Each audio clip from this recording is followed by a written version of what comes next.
European leaders were at the White House for key talks to end the war in Ukraine. Donald Trump met his Ukrainian counterpart Volodymyr Zelenskyy in scenes that appeared far friendlier than last time the pair sat together in the Oval Office. But as European leaders were in Washington, Russia continued its deadly assault, launching a series of drone and missile attacks on targets in Ukraine. Let's go to our America's editor John Lyons, who is in Washington, and Europe correspondent Bridget Rollison, who is in London. John, to you first. You're at the White House for us this morning. The US and Ukrainian presidents have just met in the Oval Office. It looked to be a pretty different meeting to the last time these two met. Take us through some of the key moments.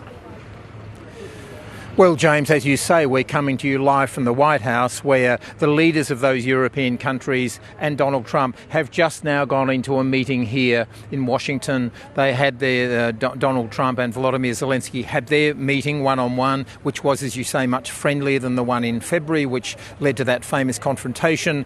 The breaking news out of here this morning is that Donald Trump has agreed that the United States will play a role in terms of security guarantees in Ukraine after any ceasefire. That's a significant news development. However, he's not giving the Ukrainians and the Europeans everything they want. He is still echoing the Vladimir Putin line that there should not be a ceasefire. In other words, Putin is saying, let's do the deal, let's come to a peace deal.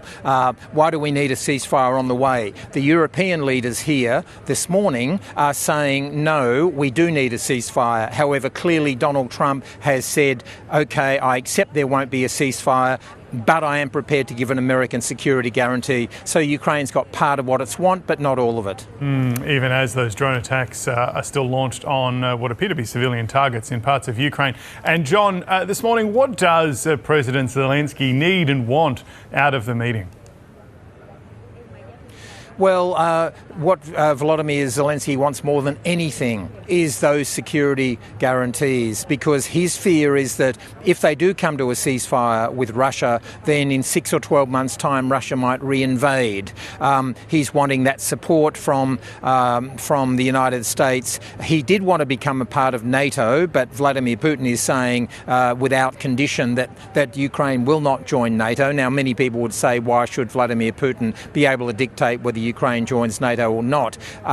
Vladimir Putin tragically has the power of the war, of the invasion behind him. He's the aggressor, and he is saying the war will continue if Ukraine joins NATO. So to get around that, Donald Trump is actually bowing to the Europeans and saying, I am prepared to give a security guarantee, which is a bit like being part of NATO anyway. It's sort of NATO-light. And we did hear from the US President a little earlier. Let's have a listen to what he had to say.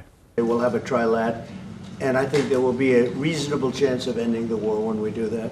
I know the President, I know myself, and I believe Vladimir Putin wants to see it ended. But we're going to work with Ukraine, we're going to work with everybody, and we're going to make sure that if there's peace, the peace is going to stay long-term. This is very long-term. We're not talking about a 2-year peace and then we end up in this mess again.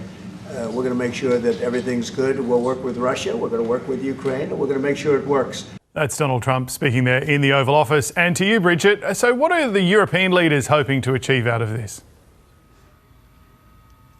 Well, James, for the first time, we saw Europe with a seat at the table to try to end this war in Ukraine, which is something that the European leaders have been calling for some time. And it was extraordinary to see this show of force, these 7 European leaders sitting around the table with President Zelenskyy to reinforce to Donald Trump that Europe has Ukraine's back. I think how quickly this meeting was organised and how quickly these European leaders were able to get to the White House, some came off their European summer holidays to be there, just showed how worried they were about that meeting, about what happened at that meeting between President Putin and Donald Trump in Alaska on Friday. President Donald Trump's strategy changed after that meeting with President Putin. Sanctions against Russia went out the window. And as you heard John say, a ceasefire, he backed down from that. And that is something that Europe has been demanding. It's something that the German and French leaders were calling for today. To be honest, we all would like to see a ceasefire, the latest from the next meeting on. I can't imagine that the next meeting would take place without a ceasefire. So let's work on that, and let's try to put pressure on Russia, because the credibility of these efforts we are undertaking today are depending on at least a ceasefire from the beginning of the serious negotiations, from next step.